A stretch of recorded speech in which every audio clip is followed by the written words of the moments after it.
Hello everybody and welcome to another hobby cheating video. And since we're about to begin Tzanuary, I thought it would be appropriate to do a video on painting blue skin.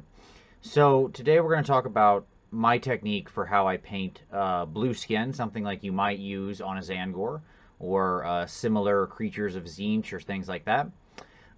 This is obviously one of the Tzaangor here. Now we'll talk about what I've done in just a second, but let me just start out and say sort of this is kind of the final product of what I'm aiming for here. Okay, so this is where we're going. This is where we are right now. Now I'm not going to paint the whole model obviously in this video because, you know, that's not what we're here to do. But, you know, most of the rest of these components are things I've already talked about. When it comes to the gold, you can look back at previous videos on how I highlighted the gold and silver and things like that. Okay. So what have I done here? Well, we started out with our standard zenithal highlighting. Look at earlier videos in the series if you want to see what I did there. And then I just put a single thin glaze of blue over top of it. What blue? Well, let's talk about our paints. So I've got 4 paints here. Now I'm happening to use scale color for all these, but you could use anything you like. I'm using a sky blue here, very light blue, and I put a thin glaze of this over the zenithal. So far, that's where we are right now. I have a darker blue that I'm going to use for a shadow color. And then I also have some Indian shadow. Now this is a very wonderful sort of desaturated crimson color. Now, if you don't have these exact paints, it's no big deal. What you need is a fairly light blue, a fairly dark blue, or like maybe even a Drakenhof Nightshade or something. And then you need something like a crimson color or something like that. Okay? That's really the key here. You'll see how we use the crimson. Now that's going down. This is, both of these are going to take us down. What about coming up? Well, this is the most essential element to painting blue skin. And where a lot of people go wrong when they try to highlight blue is they go to one of two places. Either they try to go to a very, very, very light blue. Okay? So we go to something like this, which is Vallejo's sky blue. You can see how crazy differently bright that is. Or they add white. All right, we just grab some white paint, we mix it in with the blue, there we go. The problem is that then we don't have anything that resembles a creature that's alive. And theoretically, this thing is a living creature, right? Like there's guts in there. And for us to recognize it as alive, we want to have some kind of flesh tone. So in this case, I'm using the Moonray flesh from the Scale 75 Fantasy line, but basically any pale flesh would work, okay? The other thing using flesh is going to do, and this is a great tip when you're highlighting blue in general, when you add white to blue and then try to layer with it or something like that, you're going to get very stark contrasts. Using a pale flesh tone can help to soften those transitions. Okay? All right. So that's an explanation of our paints. Now let's talk about some technique. Okay. So I'm going to grab my brush here. I've already got all my paint over on my palette outside of screen. Now, the way I would go about this, I'm not going to do the whole miniature here. We're going to focus on a particular section. This miniature has like little bits of fur and stuff on it you can see here. I'm going to pretend like that doesn't exist for now. In other words, I'm just going to paint the whole mini around that and just don't worry about it. If I get paint on it or whatnot, no big deal. Because I'm going to come back later, excuse me, and fix that. Okay. So what you could do here is just slap the whole thing in a dark blue wash. Okay, we could just take like some Drakenhof Nightshade and we could run over the whole thing. And if you're looking to speed paint up a good sized unit of these, that would be the way to go. I'm not. I'm looking to get a little more accuracy. The problem with using washes is that no matter how careful you are with them, they're going to leave a burnt look on the surface of your miniature in the flat areas. And that look really bothers me. So what we're going to do here is we're going to work some dark blue down into the shadows. Okay? Now I'm being careful about this. Not incredibly so, but somewhat so. Okay? So down into these crevices, the same places where a wash would collect, I'm purposely forcing down some shadows. Okay? Now I've already got some darker colors here and some desaturation. thanks to the fact that I had my zenithal highlighting in place. Okay? So I'm just reinforcing what's already there.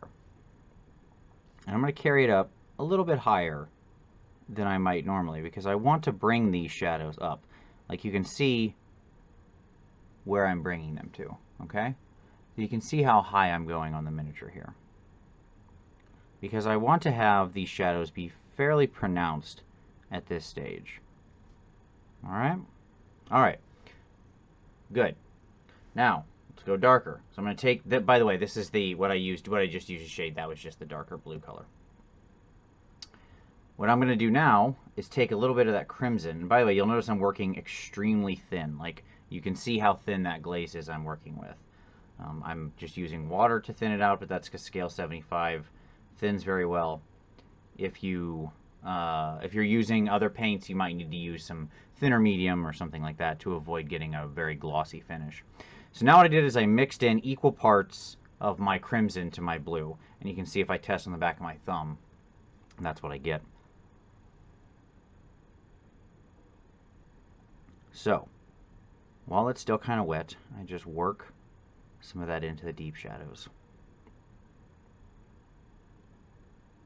Okay, I'm going to work that in, let that dry, we'll be right back. Okay, and we're back. So, what I did is I went ahead and worked the deep blue into all the recesses all around the figure. And now I'm starting to work some of the crimson and blue in.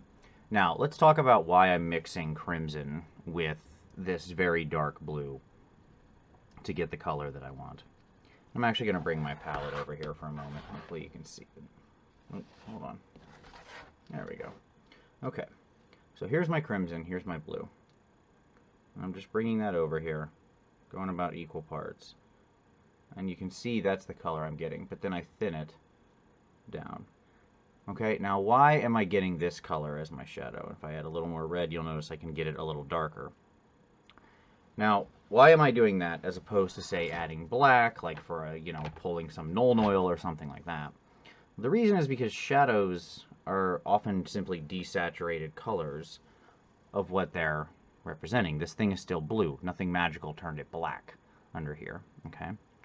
So when we use this and just work these very desaturated tones into the shadows become very organic and natural.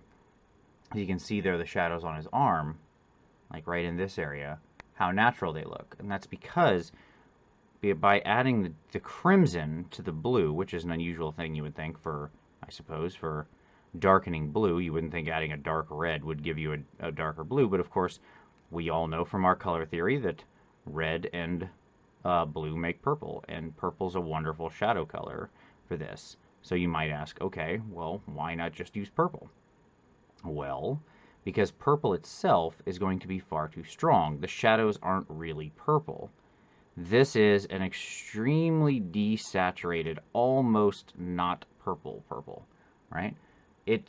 The crimson and the blue create this sort of dark shadow of blue.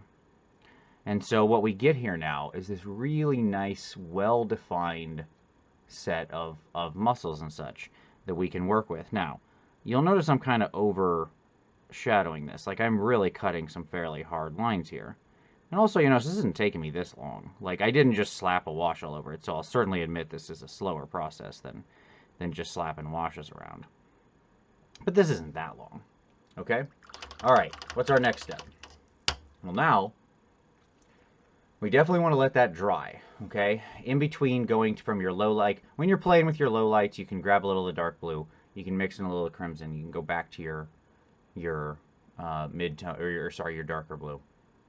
You can play around with those together, and that's okay. If they kind of blend in a little bit, it's only going to smooth out your shadows, right? Like, I could go back to my kind of darker blue at this point that doesn't have any crimson in it, right? So that color. And I could work some more of that in some places if I wanted to smooth out some of those shadows or something. If I thought I wanted to get a little more up there, or whatever the case would be. And if something were still happen to be wet, no big deal. Because we're just kind of mixing the shadows together, and all it's going to serve to do is kind of smooth out any of those colors and actually bring some of the smoothness back into our transition. But when we're about to go to our highlights, which is what we're going to do next, we definitely want to make sure that everything is nice and dry, because we don't want to get our highlight color mixed with our low light color. Fairly obvious. Okay, so for our highlight color, we're going to take that same sky blue. I'm going to keep that thin. Like, you'll notice I'm working in very, very thin glazes here. And that's one of the keys with Flesh. So Flesh has a lot of color to it. Like, your Flesh is not flesh toned. Okay? Look in the mirror at yourself.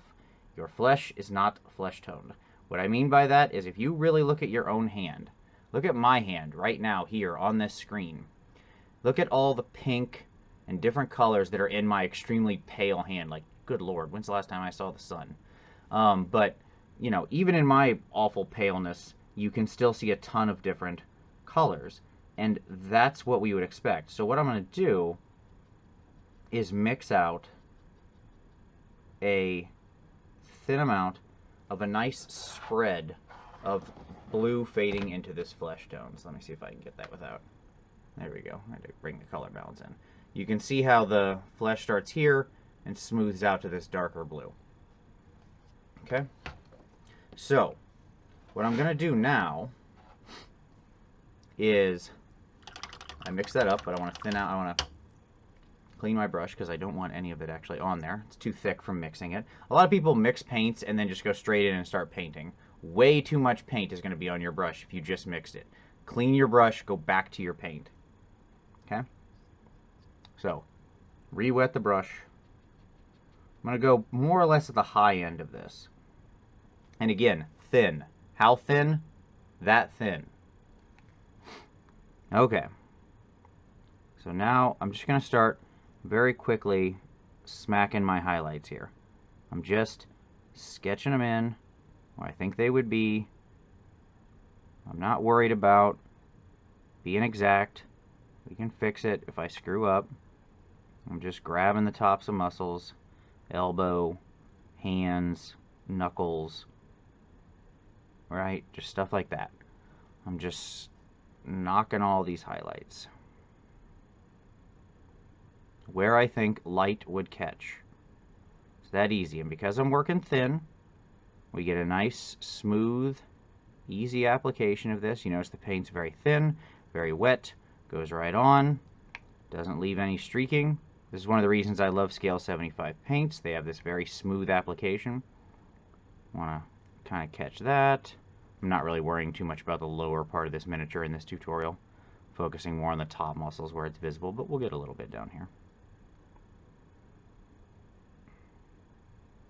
Okay.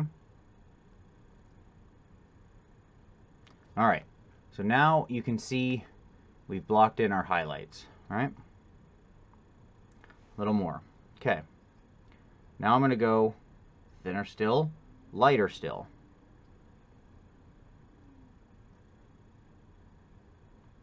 And how thin, like, there's no magic ratio. I can't tell you, oh, just add 2 drops of paint and to 1 drop of this. No, it's not how it works. You got to use it and you got to find your own. So now I'm just going to hit very quickly the very highest highlights. Boop, boop, boop. Right? You can see what I'm doing here. Just the very edges where light is going to be hitting. The topmost points. There, like up here, top of that muscle, top of that muscle. Right? These are the brightest points. I'm creating my hottest hotspots on this miniature right now. Like, where is light catching above all else? Okay?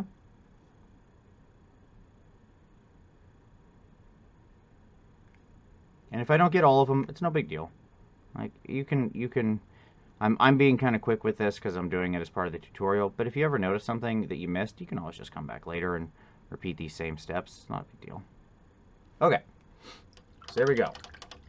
So now we got him nice and highlighted. Alright. So, now, what we're going to do is we're going to go to the mid-tone we mixed, which is more of a 50-50 mix. Okay?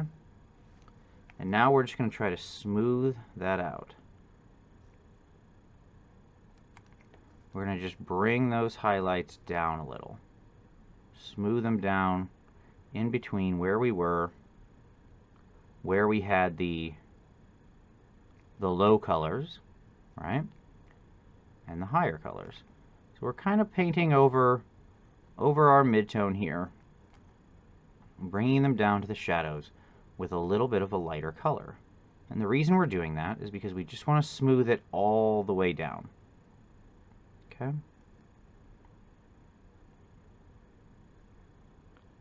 In other words, where I placed the sort of places I didn't touch with paint yet, I'm covering, right? All the way down into my shadows. Now, because I'm working thin, I'm not completely repainting over. So hence, it's going to blend with whatever I did before. Okay? You notice I just kind of rotate it around, put a thin layer on, and then I'm done. Okay? So now, what I'm going to do is go back to my original color, my original blue, no flesh mixed into it, thin it out, again, nice and glazy, okay? And then I'm going to re-smooth my final transitions back into those lowlights. Kind of covering some of my shadows up, but that's okay, because it's so thin, the shadows will show through still. But what it does is it just balances everything out, right? And keeps it nice and smooth, keeps that transition nice and smooth.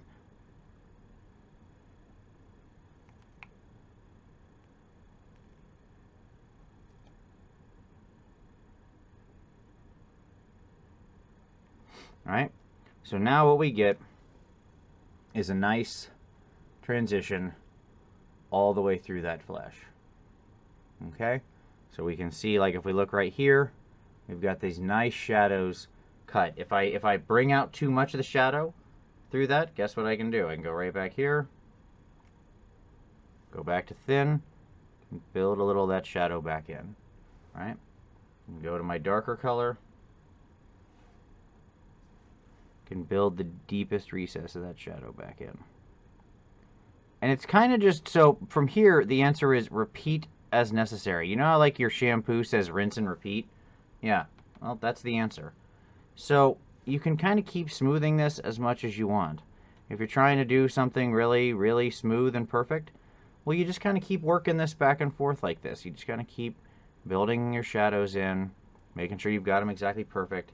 You can go back to your midtone, and you can build it back up, and you can sketch in highlights and stuff like that.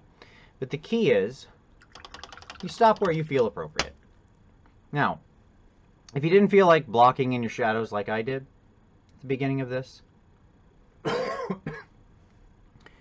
and you just went for your wash, you could still do the highlights the same way I did. Just bring in your Fleshtone, right, to be your highlight color. Use your flesh mixed with your blue. And then just smooth the whole thing over. Make sure you relayer over with, you know, with a good mix of your Fleshtone to your, of your Fleshtone and your blue mixed together. And you'll smooth out any of that sort of wash burn effect that happens. You can get rid of that. And what you should get in the end is a real nice effect where you've got the tops of these muscles looking very like natural flesh. So the goal here is where the light hits it the most, we get this reflection that pretty much feels like it's got flesh tone to it. Our eyes recognize when we see something that is flesh tone, that is human, right? Or alive, if not human, okay? Like, we just, as human beings, we just have this sort of sense of it. And if we don't see that set of colors there, we notice it, and it stands out, and it makes the thing look unalive to us. Okay? So if I wanted to keep going, I could just keep smoothing that, but I think you get the idea.